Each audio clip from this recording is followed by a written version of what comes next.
Hello and welcome to my YouTube channel. I'm Adam the Explorer and I'm one of the Dacia Duster Explorers.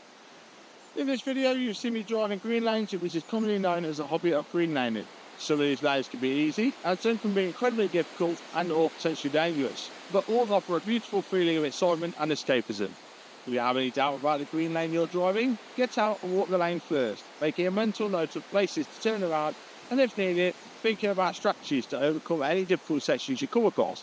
Because reversing after a failed attempt to get along the lane can be incredibly difficult and increases your risk of an accident or potential damage to your vehicle. I personally should know. We abide by the Green Lane Association Glass Code of Conduct for driving these lanes, and we respect all other users of these lanes, including horse riders, walkers and cyclists, as we all have a part to play keeping these lanes open for everyone. If you're thinking of green laning yourself, please consider joining the Green Lane Association to help in the fight to keep these lanes open and to help you understand more about this hobby. We also have the Trailwise 2 website, which will significantly aid in your planning. Please don't forget to like and subscribe to get updates on new videos and check out my large video collection.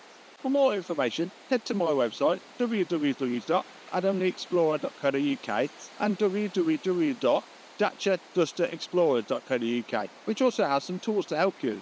And finally, thanks for watching, stay safe and enjoy your trips.